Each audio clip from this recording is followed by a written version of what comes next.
What a nice crowd. I just have to stand here and you all go quiet. Isn't that nice? What an amazing momentum our friend Tim, who is getting his tea, right? You're set? Started just 2 years ago. You're all here because of the success of our 2010 lecture. And we're now going to hopefully see you on at least an annual basis. We'll see. But in any case, the Garden History Lecture Series at Claremont Fancourt School is going to try to also establish a conversation amongst you all. I'm not sure you could actually call it establishing a Facebook page, but we've made one, and we'll have to figure out how to use it and then let you know. And we'll find ways of staying in touch. Before you leave today, it would be great if you wanted to give us your email address, and that way we'll stay in touch. I'm David Regal, a landscape architect from the United States, who happened to have lived here a number of years ago, just enough to fall in love with British landscapes, and with Claremont Fancourt School.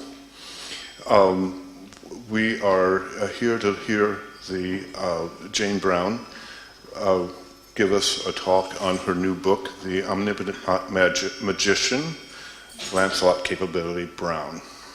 As you know, you probably know, you're sitting in a room in a building that was designed by Capability Brown, Lancelot Brown, and in his landscape.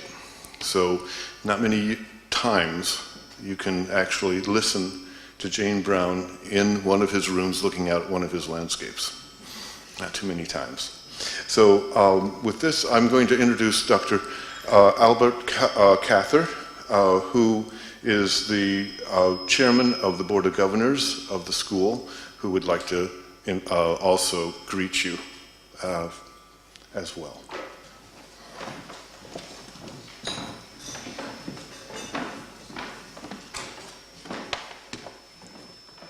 Thank you, David, and a very warm welcome to all of you here on this rather grey afternoon, but I'm sure the light will come up when you hear quite a bit of interesting history about this unique character, Capability Brown.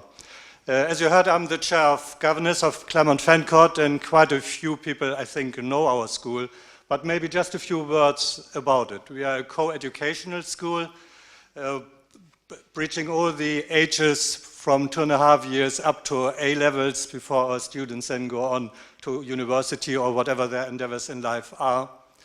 The school as it is, Claremont Fancourt as it is now, is the result of the amalgamation of two schools, actually, of Claremont, a former girls' boarding school, and Fancourt, a boys' school. Both those schools initially were founded by Christian Scientists who wanted to ensure for their children an education, as I called it, of the highest order. Now we are not a faith school. We are open to all cultural backgrounds, all national backgrounds, all genders, all religious backgrounds. But the strong values of the founders still are reflected very clearly and strongly in the ethos of our school right now. And it is, to some degree, this ethos to some degree is described in the mission of our school. We do not want to, we believe very strongly in the all-round education of children, and that it is important before they go out in life that they have a real strong set of values as well. We don't just want to be, as one could provocatively say, we don't just want to be a knowledge factory. When the children leave here, we want them to be all-rounded. And as we say, partly in our mission statement, we want to equip them, that's one of our purposes, we want to equip them to be an influence for good in the world. You already heard Capability Brown, of course, had a strong influence and impact on this school. And I'm absolutely delighted that Mrs. Jane Brown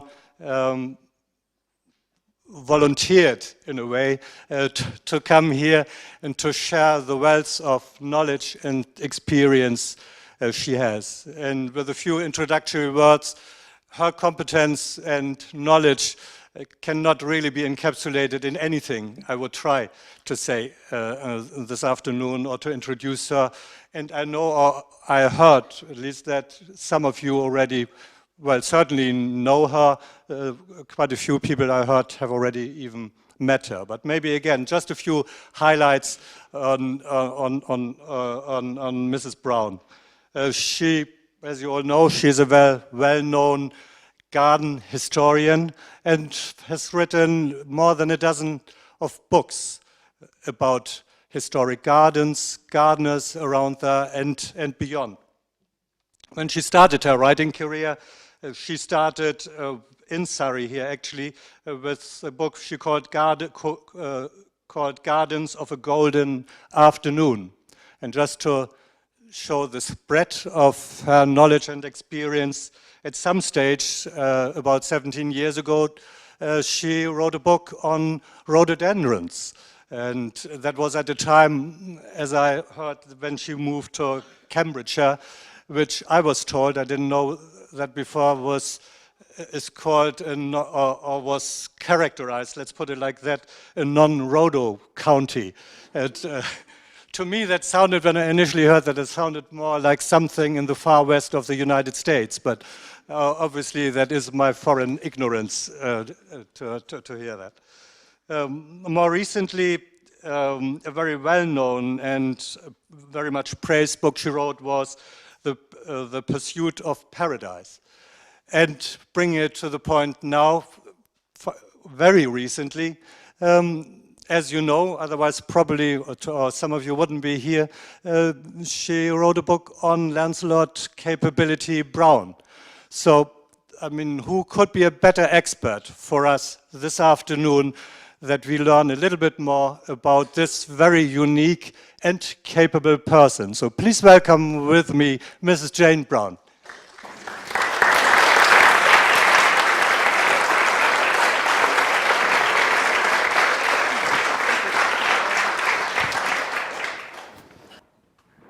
Very nice. Firstly, can you all hear me while he adjusts the... Secondly, how nice it is to be here.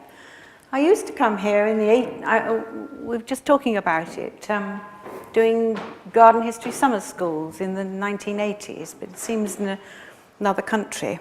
But anyway, perhaps I should start by saying that I called my book The Omnipotent Magician. It's a quotation from Cowper, because I didn't really want to call him capability, but I think I'm fighting a losing battle. Because the Daily Mail, I think in one review, said, of course, because he's called capability, that's why we remember him, and they've got a very good point. Capability was a nickname, not applied to him, never said to his face. And I can find no written record of it, really. Oh, no, I'm just going to contradict myself. The only record that comes close to it during his lifetime is, of course, the entry of a good old media man, Arthur Young, the agricultural journalist, who wrote of the unfinished cascade at Luton Hoo, that it had the capability to look wonderful. Arthur Young was a great fan of Brown, but I really think that is the only capability written that I can find. But of course, no publisher is going to throw up the chance to use the word capability. And in fact, there have been 3 books on him, all called Capability Brown. Dorothy Stroud's very famous book, which virtually rescued him from obscurity after the war, was published in 1950, and without Dorothy Stroud, we wouldn't really probably know anything about Brown, because she actually beavered away all over Britain, finding stuff in local record offices. She saved his reputation completely. There's no other word for it. She was inspectress at Sir John Soane's museum at the time, so she was in a good position to do this. But I mean, she really did save him. After that, Thomas Hind wrote a book called Capability Brown, which was a wonderful piece of detective work. He chased some of the lordly clients to earth. And then thirdly, a landscape architect, Roger Turner, wrote a book in the 1990s in which he, oh wonderful feat, he went to every Brown landscape. And it's difficult to be exact about the number, but it's something over 200.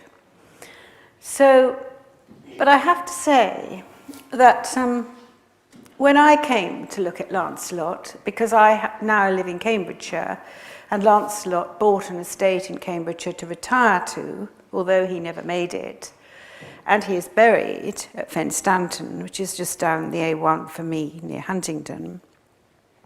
I felt, I've gone off. No, I haven't gone off, sorry. I felt as though, I felt a kinship with him. And when I looked into what we knew about him, I felt absolutely abhorrent that nobody had found him a mother, which I'm afraid was part of the course, Lancelot, son of William Brown, baptized in August 1716 at Kirkharle in Northumberland, and that was all you needed to know, that the boy had a father. But what about his mother? So I spent a month in Northumberland, more than a month actually, having a wonderful time digging out his mother, which I felt was a worthwhile thing to do. I'm not going to go into politics or controversy this afternoon. I want to study his characteristics and skills that made him either a landscape professional or a national treasure. Now I have to qualify this. If you do your sums, I've just told you he was born in 1716. He's going to have a 300th birthday very shortly. And there's quite a lot of bandwagon forming already, which is very nice. Some very serious stuff, headed by John Phibbs, who is setting out to get some of his landscape features restored throughout the country. But two things that have happened lately struck me as symptomatic of our obsession with pigeonholes and putting people in, giving them handles. About 18 months ago, English Heritage unveiled a blue plaque on Wilderness House at Hampton Court, which you may know is a lovely brick Georgian 5-bay house sitting next to the Lion Gates off the Hampton Road, which was the head gardener's house built for Henry Wise, and where Lancelot lived with his family from 1764, when he was appointed royal gardener, until his death in 1783.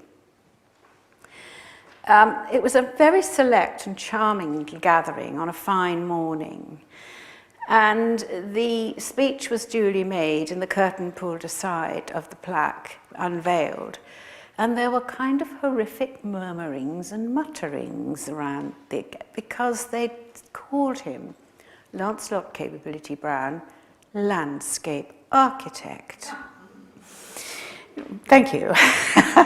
I knew there'd be a lot of sympathy. Now, of course, the term landscape architect, which I won't go into here because that's a lovely argumentative subject, was not invented until the late 19th century, a century after Brown was dead.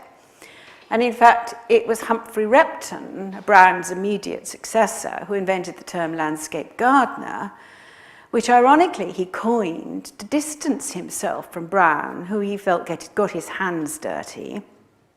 Repton wanted to be known as a professional consultant. But he called himself a landscape gardener, and of course now we call landscape gardeners the guys who do the actual work. But we won't go any further on that one because it's a red herring. The second thing that happened was really rather sweet. I was approached by some people in Hertfordshire who are making a Sustrans cycle trackway, and they've got a seat near overlooking Luton Hoo, and they had decided, and I thought this was absolutely charming, they had decided to put figures by the seat, not actually rounded figures, rather flat representatives. And they had decided to use Capability Brown, and he overlooks Luton Hoo, which was one of his really marvellous works, and Eric Morecambe.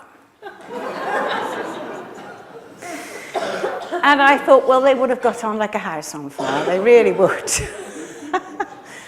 But we come into the scope of Brown being a national treasure.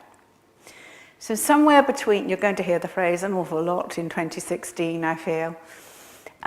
Somewhere between a landscape professional, I won't repeat the word architect, and a national treasure, I want to explore the things that his virtue, his skills, and what made him so successful. Now, you should be able to see him. I'm just a bit worried. Can we have those curtains dropped? The one. How does everybody feel? I'm sure you think. So you can see. Yeah, some of them are going to be watercolor paintings, and they're a bit fragile. Lights out would be a very good idea. Well, anyway, let's see how we go on. Well, here he is. And you will notice, I hope, the long head and long bones of a Northumbrian. I found his mother to be Ursula Hall, who married his father in 1704 in Elsdon, up in the Fells. And she was a member of the Hall family, and those of you who have any Reaver connections, know your Reaver literature, you will know that the Halls were the clan of darkest reputation for charging all over Northumberland and killing people. I hesitate to say in the 15th century and earlier, I think. But anyway, her uncle was a judge. And although the family were no longer sort of squirearchical, they lived in a very substantial farmhouse. And so the idea that Brown Lancelot was from, as people later like to say, a product of the dung heap at Stowe, is absolutely not true. He was very respectably born and into a very happy family, and he had good food, good schooling, good clothes, and a lot of love and affection for the whole of his life. There was nothing deprived about it.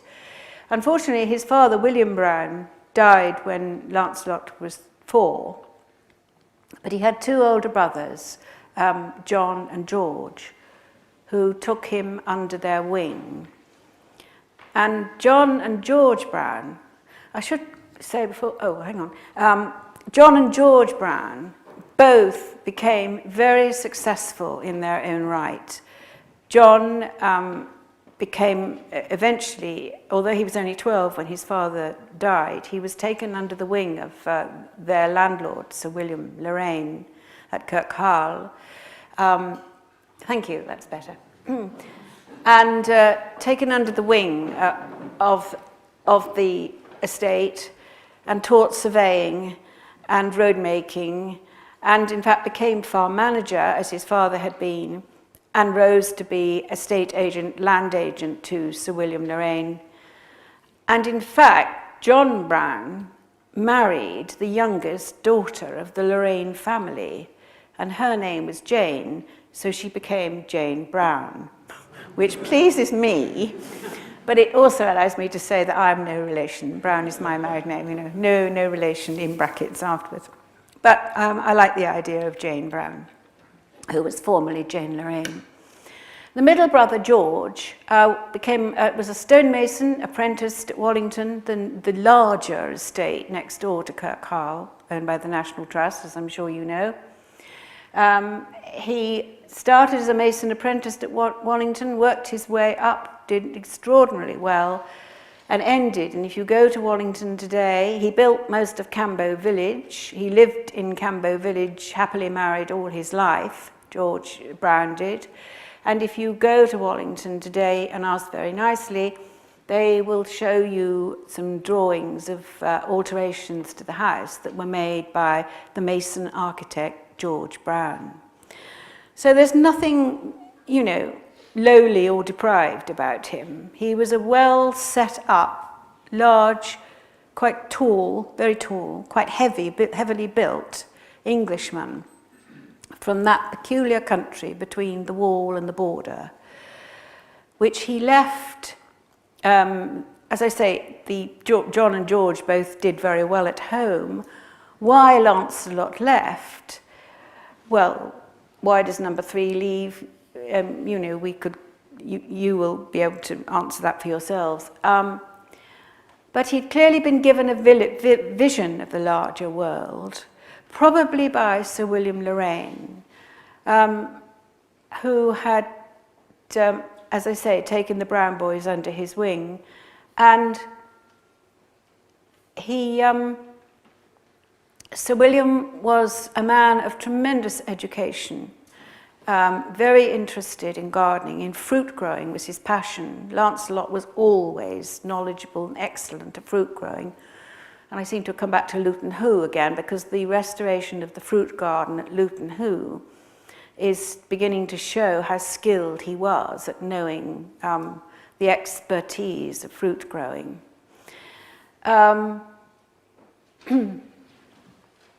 Sir William Lorraine was also a member of the Company of Gardeners in London before he retired. He was middle-aged by the time he inherited in Northumberland. He was known to be knowledgeable in architecture and physics. And so Brown's apprenticeship as a gardening apprentice was road making, hedge laying, surveying, very much the view of the wider world. And this, I think, is what made him want to go and see what the rest of England was doing.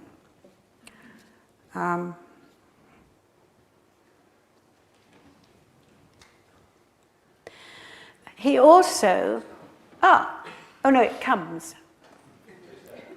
There it is.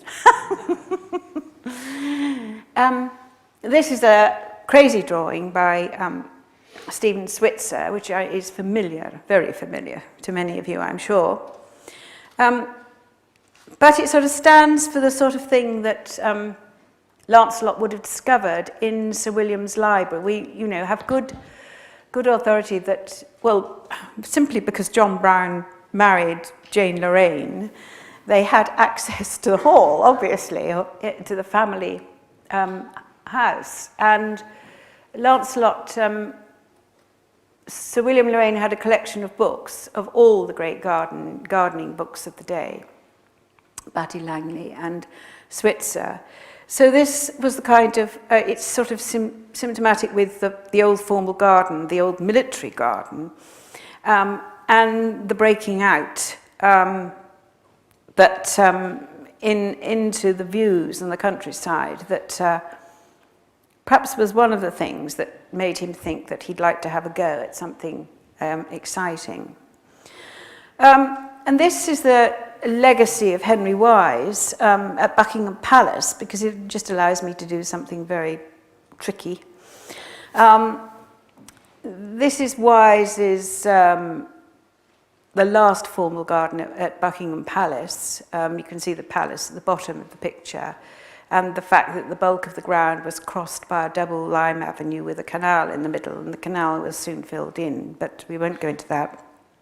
But add a bit on to that, to the north side of the land and see what, 50 years later, Brown thought he could make of it. It's almost unbelievable that it is in fact the same plot of land with a bit added on.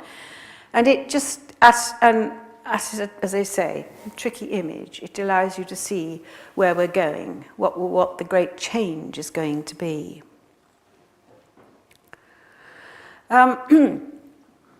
Brown left home because it was a very dry, Kirkharle had the Wansbeck flowing through the park. And I think it was, one of the reasons was that he could see where a lake needed to be made because the park was all boggy and the water stood there. But I think Sir William Lorraine was not going to let him do that. And he knew that he needed to learn about water engineering. So when he left home when he was 22, equipped with a very good horse, which is going to be critical in this story, nobody in their right mind in the early 18th century would have ridden a good horse the length of Britain. And he needed to come south because he had introductions in Buckinghamshire. I mean, I thought of Dick Turpin's ride, London to York, where, you know, that was a desperate measure if you wanted to kill a good horse.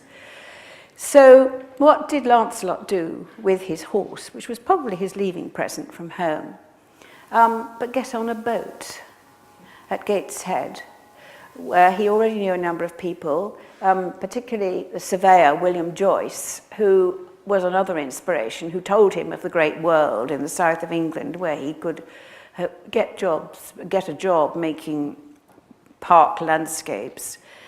And he got on a boat at Gateshead, one of the coasters that continually supplying plants from the Thames Valley nurseries up to the northeast. It was a tremendous trade.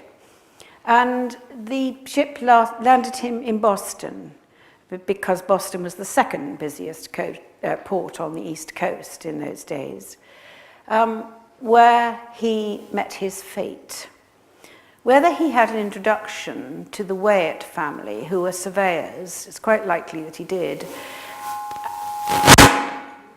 It's not me.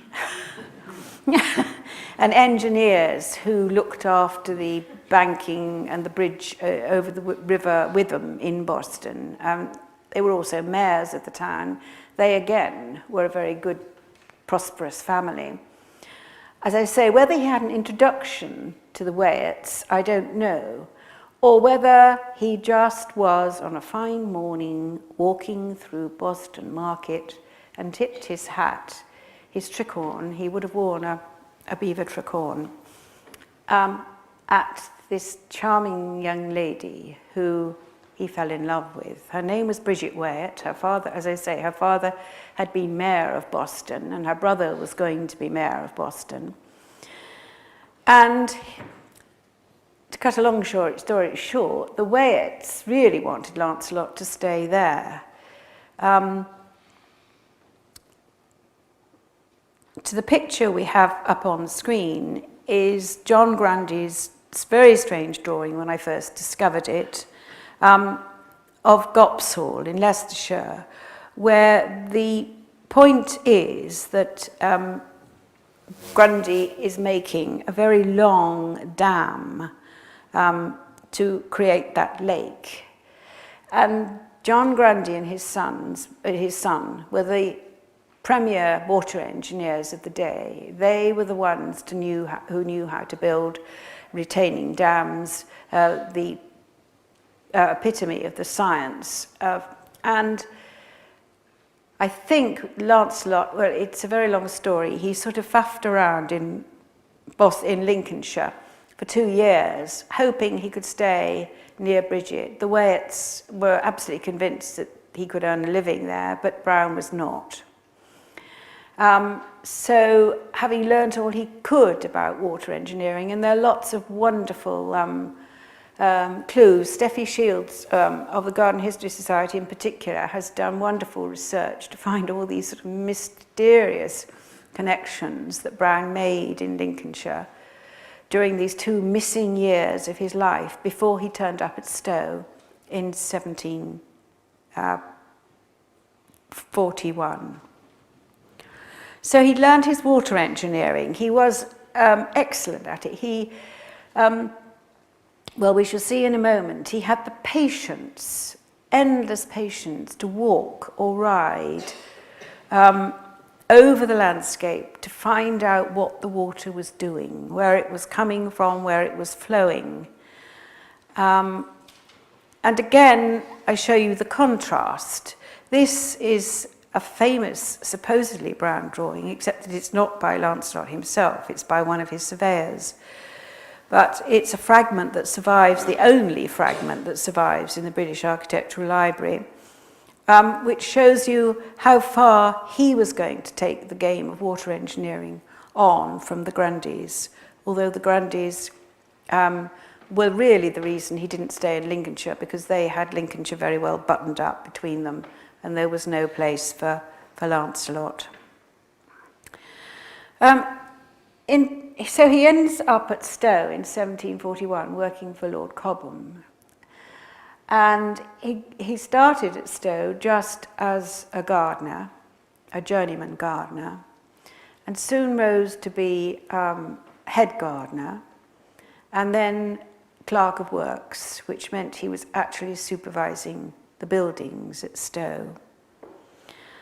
He had the opportunity to see paintings by Claude, because there were quite a lot in this country at the time.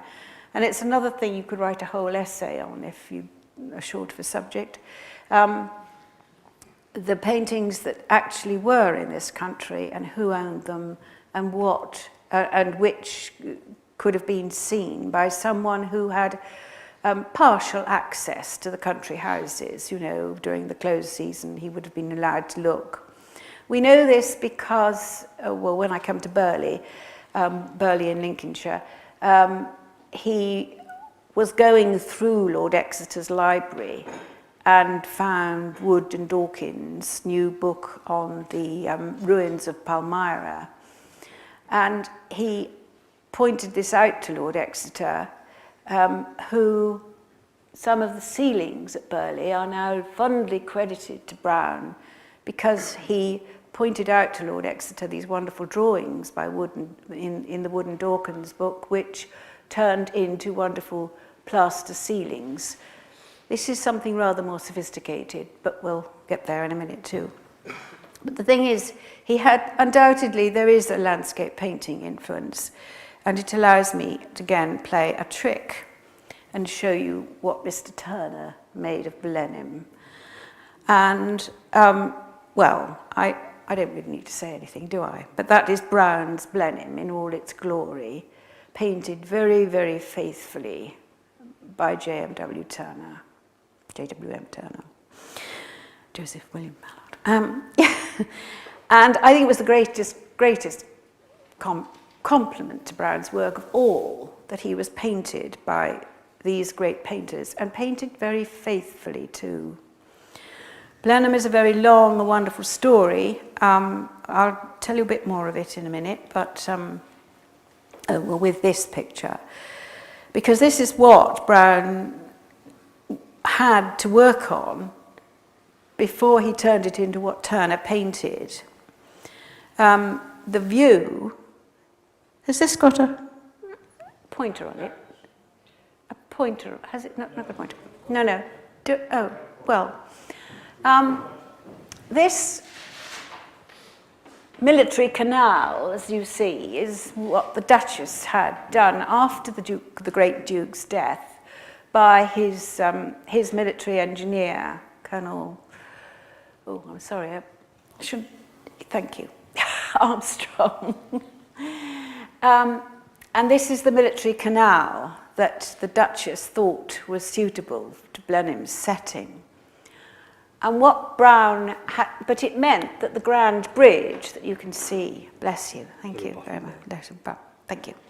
It meant that the Grand Bridge was floating in mid-air because it wasn't connected with the landscape in any way, and this very narrow canal underneath it.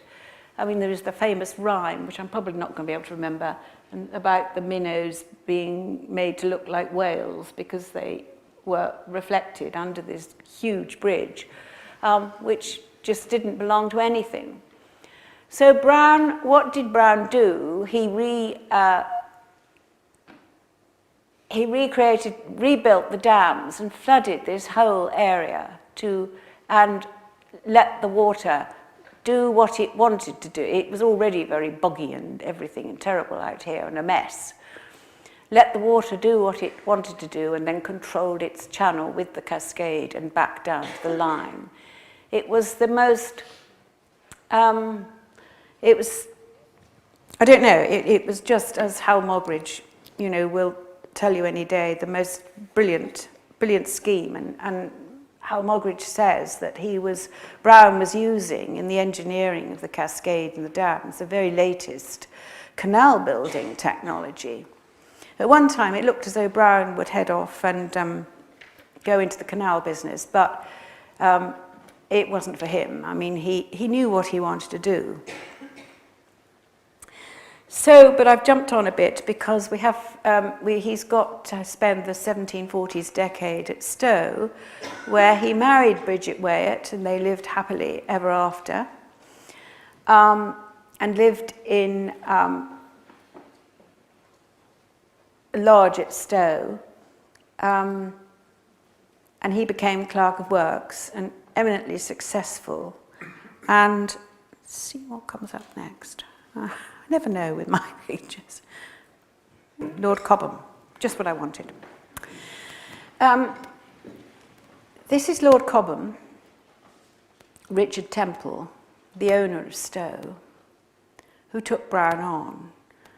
And really, Brown was very brave because this was one of Marlborough's generals.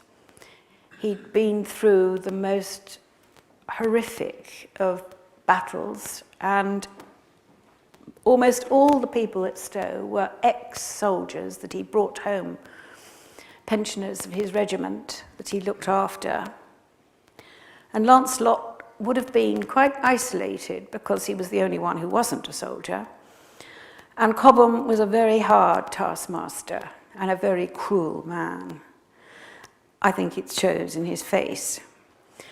But Lancelot was endowed with his happy family background, very good manners, would never forget my lord this and my lord that, but would stand upright and on a level and say what he thought too. And he got on very well at Stowe.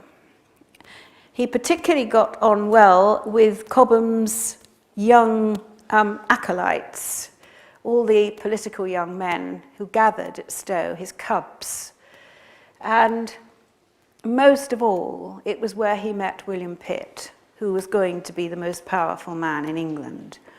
And Pitt and Brown took to each other in that ephemeral kind of way that an aristocratic, proud man will look upon somebody who is doing who is fulfilling his own heart's desire. Pitt wanted to be a landscape gardener. He wanted to plant and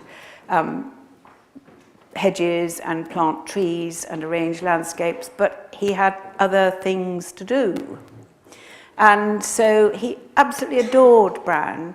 Oh, sorry, he didn't, that's not true. They were complementary as friends, they were for 40 years.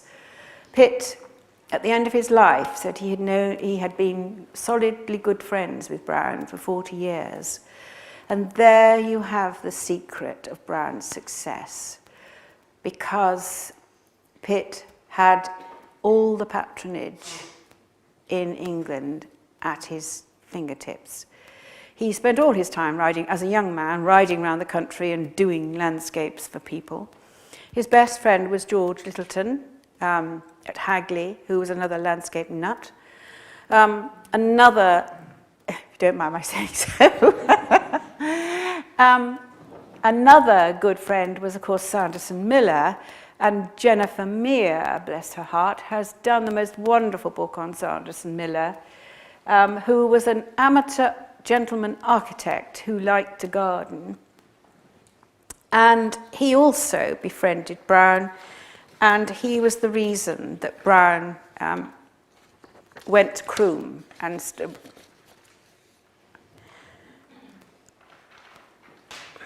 just a minute. Yes.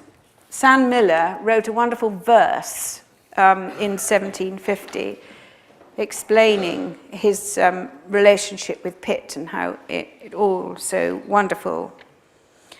And it's a sort of chronology of Brown's friends.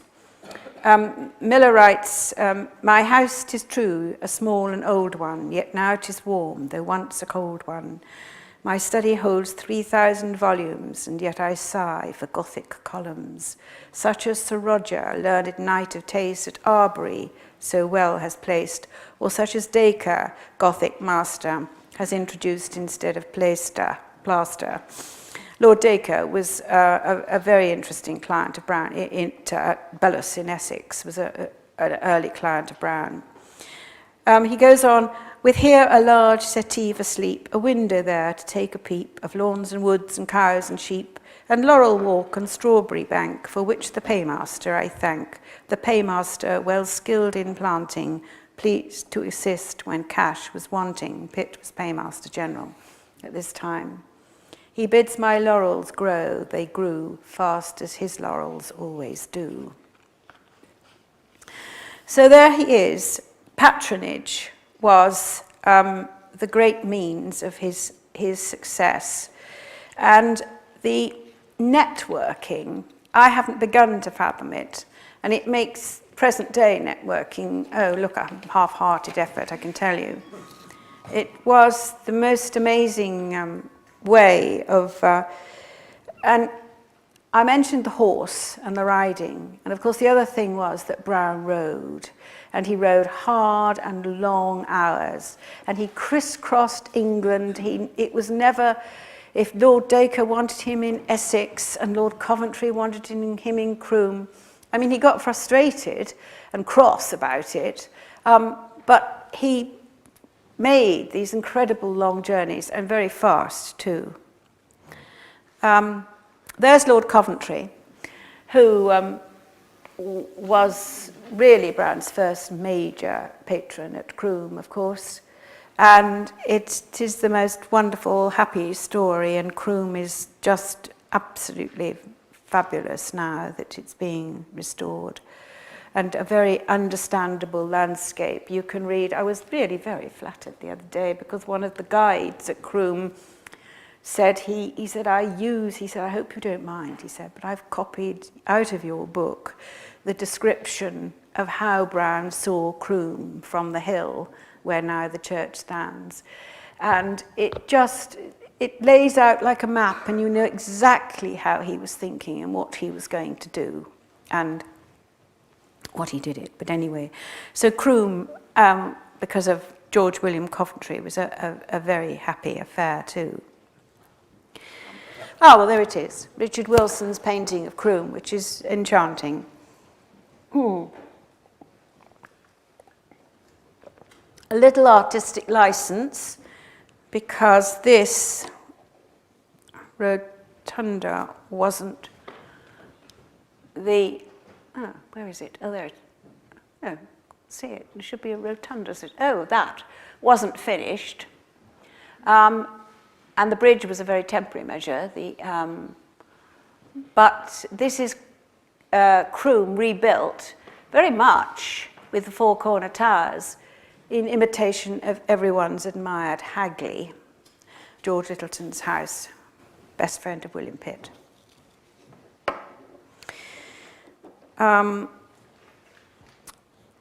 The upshot of it all was when Lord Cobham died in 1749,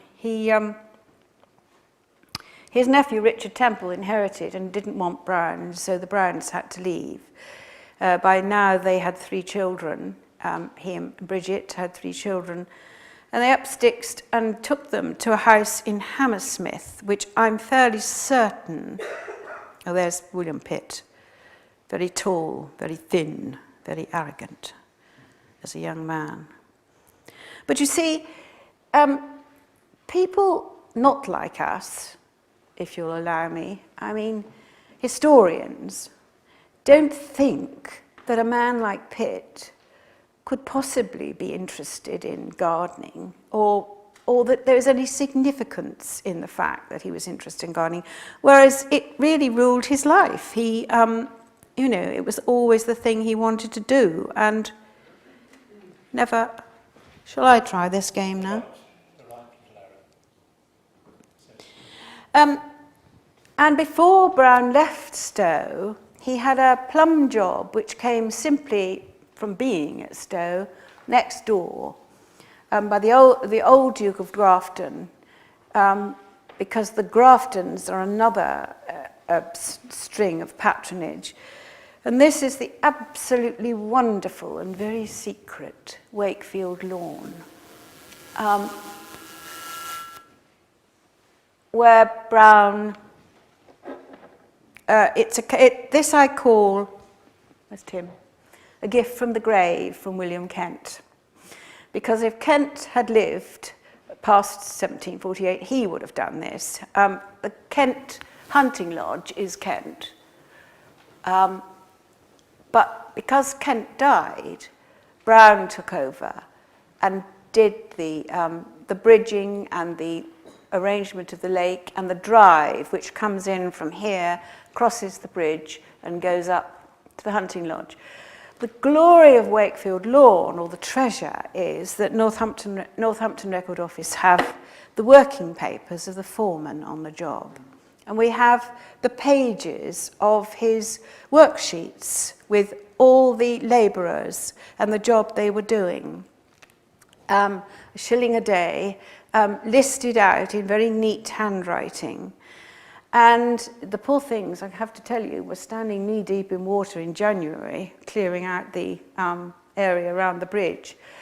But in his description down the side of the work that was being done, the foreman has written, "And Mr. Brown is laying out the road."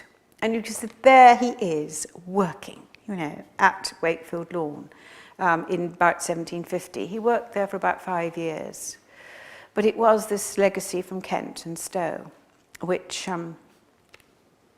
was very good to him, because the Duke of Grafton, the son, the next Duke of Grafton, is a great patron later on. Let's get on. And here is this lovely, I can't resist this portrait, it's such a...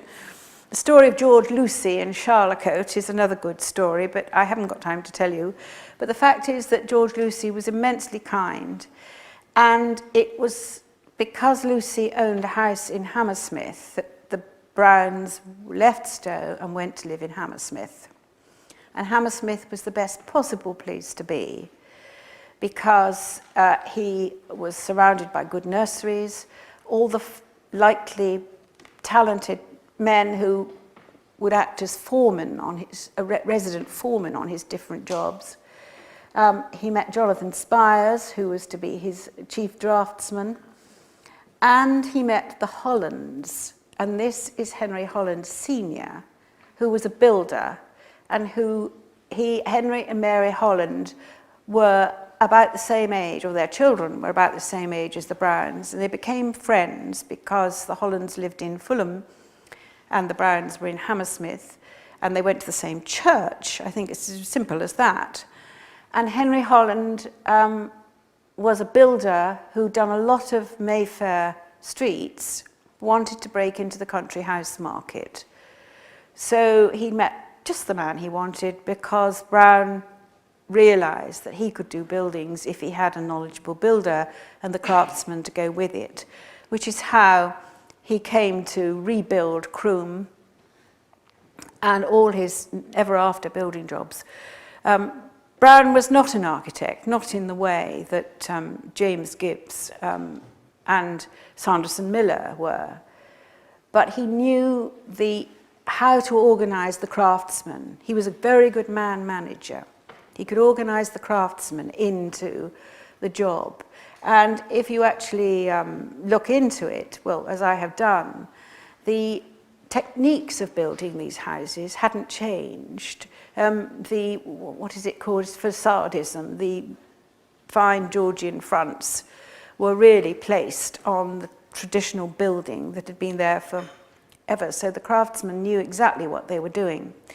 And it was the man management of getting the operation together. And after all, one meaning of the word architect is that he is the person that organises everything and brings it all together. So Lord Coventry was quite right in calling Brown his architect, but he was not an architect in the term that we would give it today.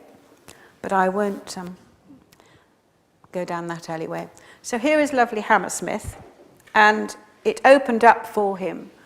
Here is Hammersmith, where they lived, and there is Hammersmith, where they lived, and this is the Fulham Bend.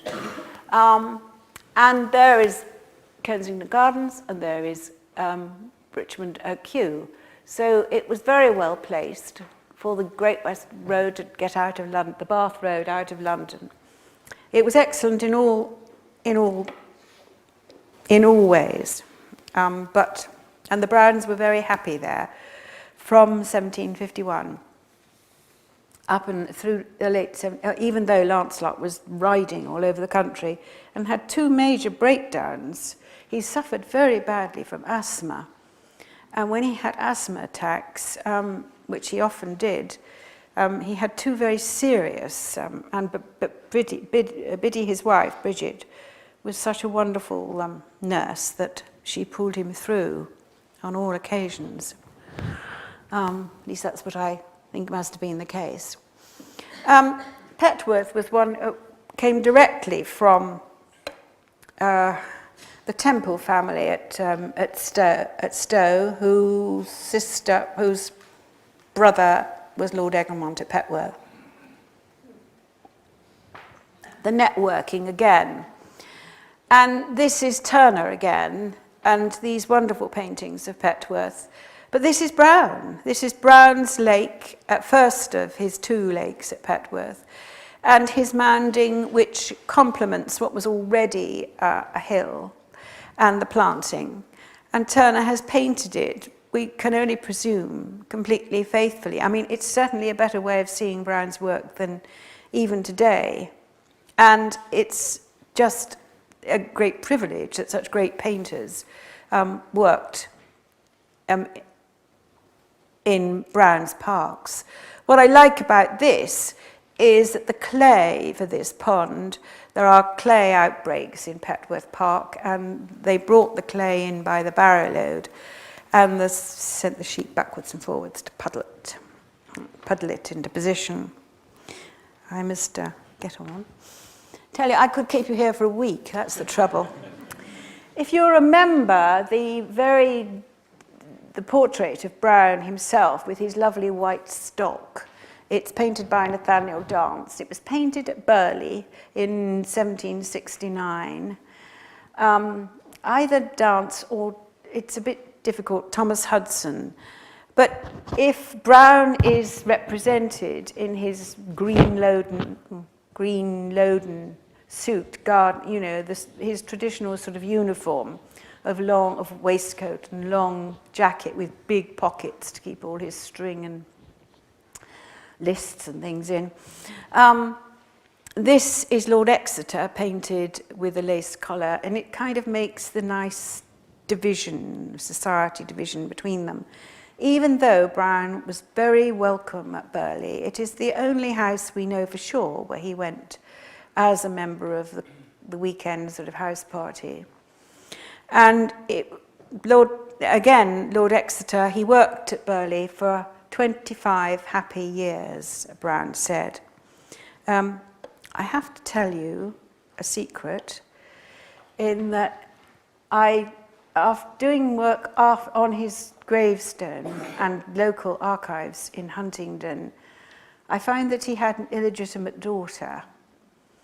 And even though he was very, very happily married, Biddy was very stay at home, and she never went anywhere with him, and she would not have been accepted in these houses, I fear, where he was accepted.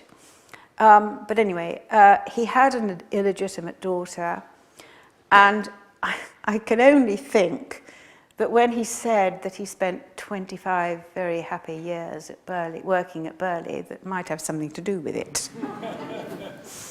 But anyway, that's enough for the scandal.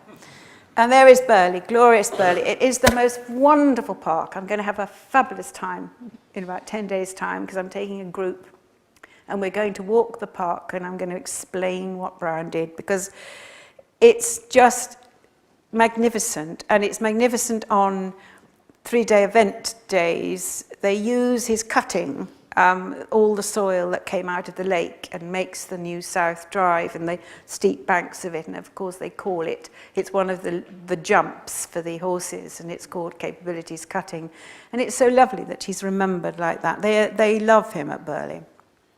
And he did wonderful things, all beautifully looked after. That's his bridge design. It's a very odd painting, but it's rather pleasant. But at Burley, what he was doing was actually a great drainage exercise. And this is what he was doing almost everywhere. This is what he did at Croom, we know, at Longleat.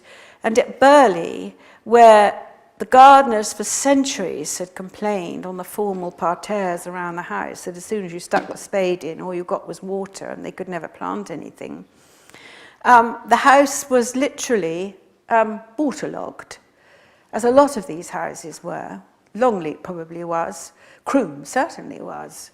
And Brown paced the park, found out the water, where the water breaks out from the clay here, and the water supplies the house, but it also floods down, and by controlling it and clay and piping it and turning into that lake and the dam, he has made set the house dry, as everybody said.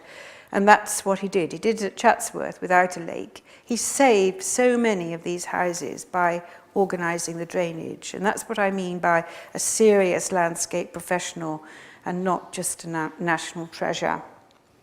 How far have I got? I'm nearly... here is... this is obviously, you know, but here is Wilderness House, which was built for Henry Wise, and this is the Hampton Road, a bit unrecognisable now, I'm afraid, but Brown did very little. It's a saga. It did very little at Hampton. He said he respected it completely, and he just used to like to walk out in the garden on fine mornings and talk to the visitors. Anyway, he was busy elsewhere. He was rather an unusual royal gardener in the fact that he was getting a pension of £2,000 a year paid on the nail every quarter, and he hardly did a thing for it. He just carried on with his private practice. Seems a very good idea. And then eventually he did go back to Northumberland because he worked at Sion next on the Thames for the Duke and Duchess, and eventually he went back to Alnwick. And this is supposed to be a drawing of his workmen finishing the approach to the castle at Alnwick. Much was changed, and he was going to make a lake to the right, down in the domain down to the right, but in 1777, I think it was, there was a tremendous flood, and the Duke didn't want which swept his bridge away, and he didn't want anything to do with water again, but get rid of it as fast as possible out of his land. Wootton Underwood in Buckinghamshire, where Mr. Blair lives, only in one of the orangery buildings, subsidiary buildings, but is the most magnificent example of Brown's water, well, I was going to say divining. He patiently walked that very difficult landscape to work out how the drainage, and there are several lakes at Wootton Underwood. And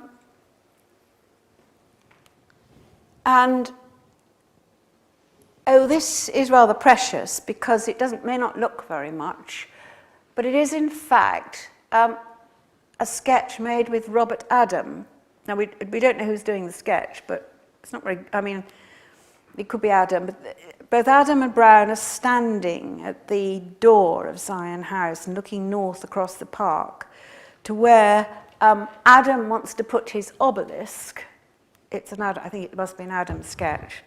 And Brown has just brought his river across and wants to put the bridge. So there was a sort of this is a sort of work in progress debate sketch, which I think is such a treasure. Saved by Thomas Percy, who was the chaplain to the other Percy family, and owned by one of his descendants, which is very, very nice too. And I must finish, but here is another of Brown's friendships. You probably know that the figure writing in the corner is David Garrick, who was also a great friend of Brown's. And Garrick, of course, was tremendously sociable. And it was Garrick that took Brown to Burley for a country house weekend. But it was a wonderful friendship, and it contributed greatly to both Brown's success and the general jollity of the landscape movement. Let's see where we go. And this is, I think, one of my favourites, because this is George Stubbs.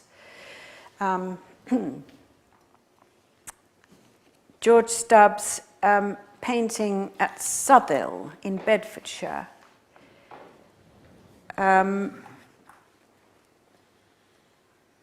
Lord Byng, no, he was Lord something else, wasn't he? Anyway, Southhill went bankrupt in the 1770s when Brown was starting work. And so it all became a little lost, but of course it was eventually bought by the Whitbreads and still owned by the Whitbreads. And, but Stubbs painted this wonderful view of the old men arguing about how to put the tail on the cart in the 1770s, and I'd just like to think that those men were actually the workers that worked at Southhill for Brown. And so it's just, he was also friends with George Stubbs too. They had a lot in common, horses. They had a lot in common. So where are we? His Hampton Court years were very glorious. I think that is my last, I'm pretty certain that is my last. One more. Let's see what it is. Very precious, yes, because I've never seen this up before. I told you some time ago that one of the reasons he left Kirkharle, his home estate in Northumberland, was that he longed to make a lake. When he went back to work for the Northumberlands, the Duke and Duchess, in the 1770s, he also went home, obviously, to Kirkharle.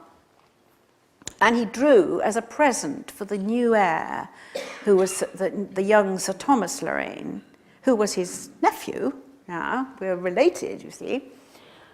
Jane Lorraine's brother's child, Jane Brown's brother's child. He drew what he would have liked to have done the lake at Kirkharle. And the Andersons, who now own Kirkharle, I hope you discovered it. It's a wonderful place for coffee and all sorts of things. Kirkharle Courtyard, just west of Morpeth. And the Andersons have commissioned Nick Owen, the landscape architect, to make the lake. And the lake is in fact made. It's been making for the last couple of years in Kirkharle Park. And you can see what a lovely soft countryside his native countryside is. He obviously thought, Brown, that he was going to retire to another soft countryside, which is my county, Huntingdonshire.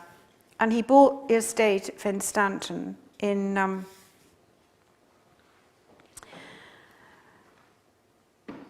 1767, in part from the Earl of Northampton, who, in part payment for Castle Ashby, the work at Castle Ashby, he bought 1,000 acres of Fenstanton and Hilton, which is again in the valley of the Ouse, wonderful soft river landscape, and he was obviously intended to retire there.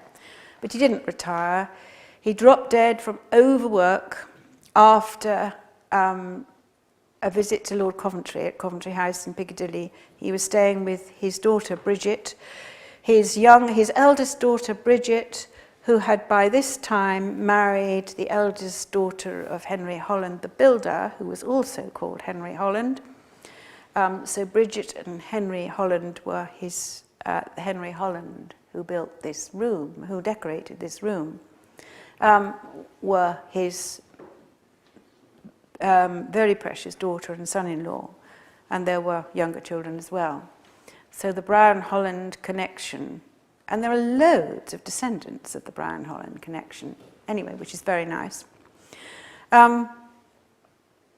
Lancelot died of an apoplexy in Hertford Street, or in his house, in Bridget's house in Hertford Street, in February 1783, and they brought him home to Fenstanton to bury him, and all the rest of the family were buried at Fenstanton, and his youngest daughter, lived in Huntingdon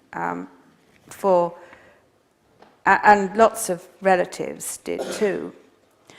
But I want to just finish, if I can find it, with Henry Holland here at Claremont, which was part of Brown's work for Robert Clive, for which he was doing a lot of stuff in Shropshire.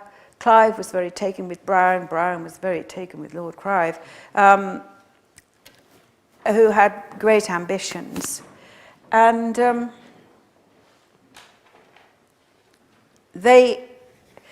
I see this house in the context of Berrington Court in Herefordshire and Cadland, which used to sit under the Fawley refinery, used to sit beside the Test at Southampton.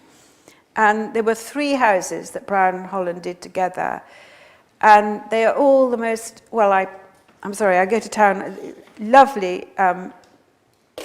The glory of them is the siting of this house. This is what Lancelot did, and of course he was doing it for his son-in-law.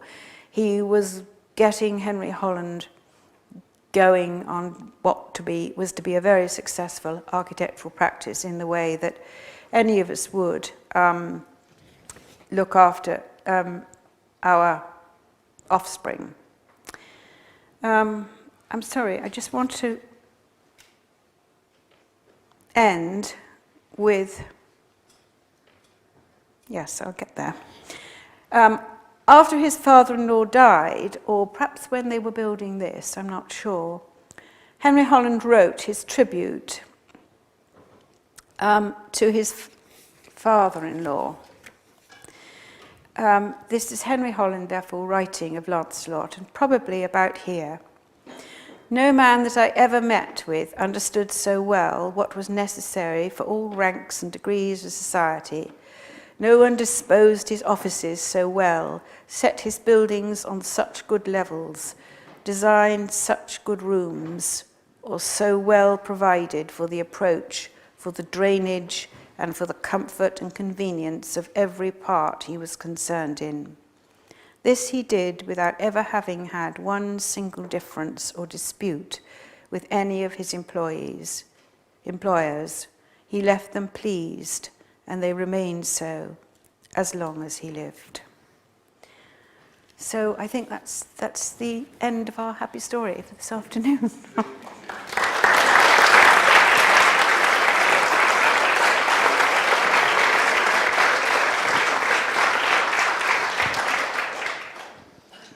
We're not going to let Jane go yet.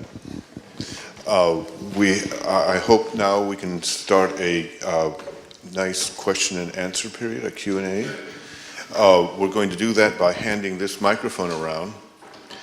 It is quite loud. Is that as loud as it?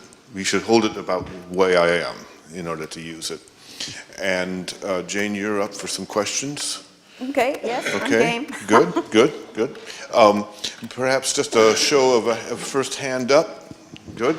And then I'll moderate the best I can. Shall I go ahead? So, was Henry Holland more the architect of Claremont than Brown was? Well, it was, if you think that Brown was at the peak of his career, tremendously experienced from Berrington, as I say, from Berrington and Cadland and Croom, and Henry Holland was a young man who had learnt all this wonderful new-fashioned plaster design in Paris, where he'd studied, but was only beginning his career. I'm just trying to think. They were married. I'm not going to remember. Yeah, he was only in his 30s. It was a sort of master and pupil relationship. But what I've just read to you about the siting and the drainage and the disposal of the rooms was what Brown did. But he didn't, in the way we would think, produce a plan which laid out these. Henry Holland would have drawn out the plan which indicated the exact proportions of these rooms.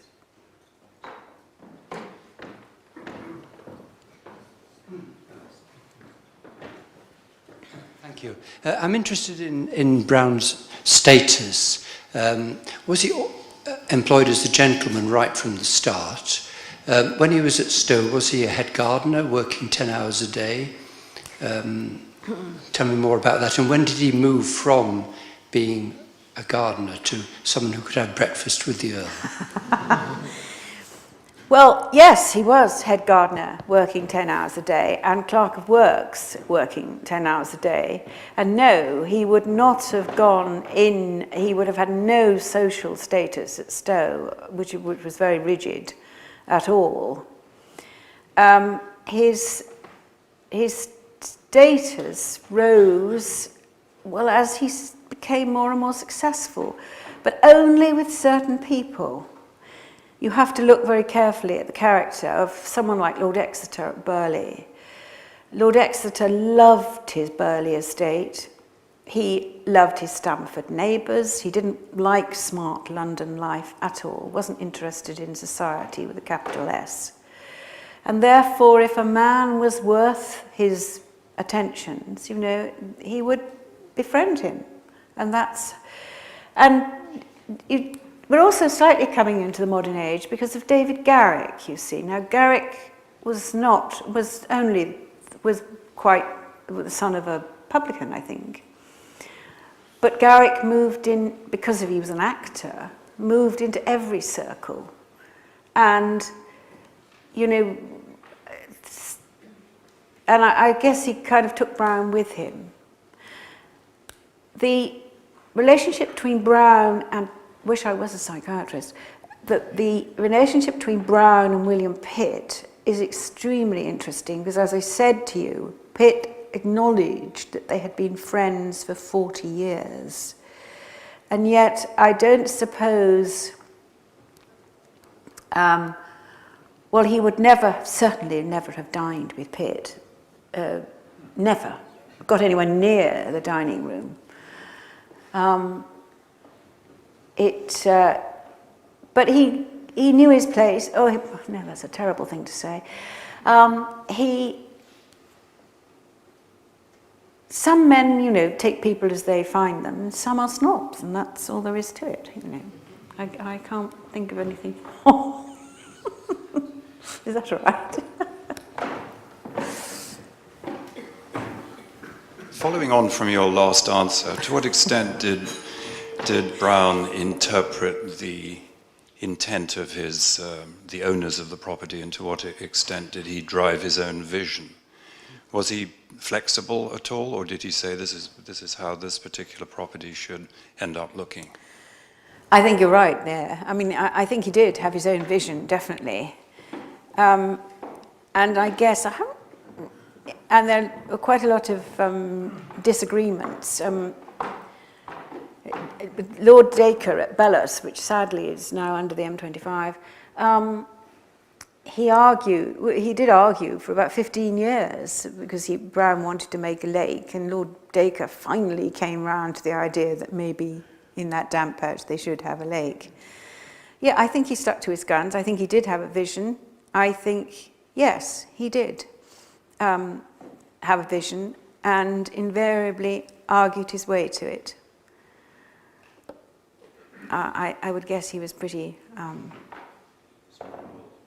yes, but he knew what was going to look best, you know, and be best. We have lovely...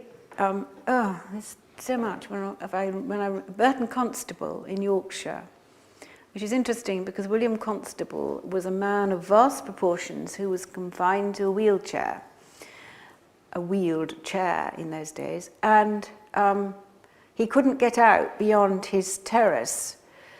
So his foreman went around and took absolute verbatim notes of everything that Lancelot said. And so we have this, they have this record of him actually speaking, you know, what you will do there, you know, and open up to the light there and close that gap there and things. And it's all very, yes, it's all very determined, yes.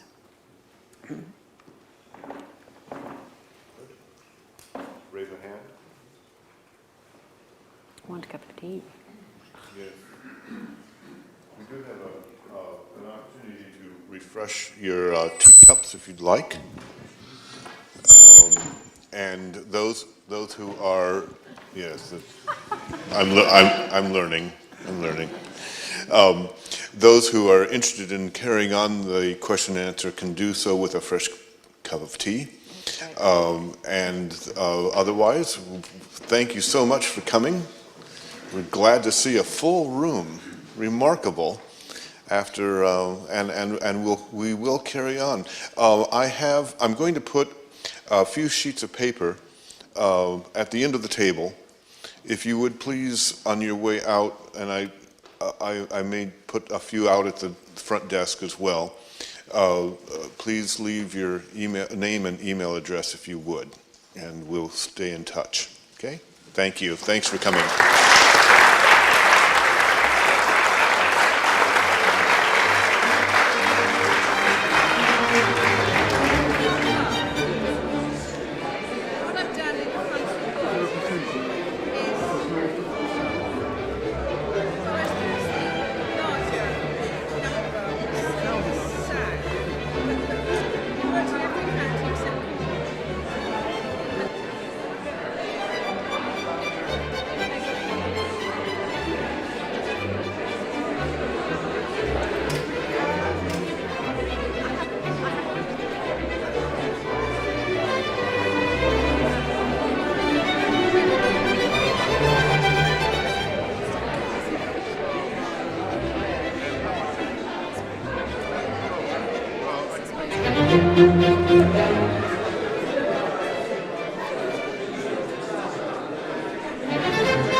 Thank you.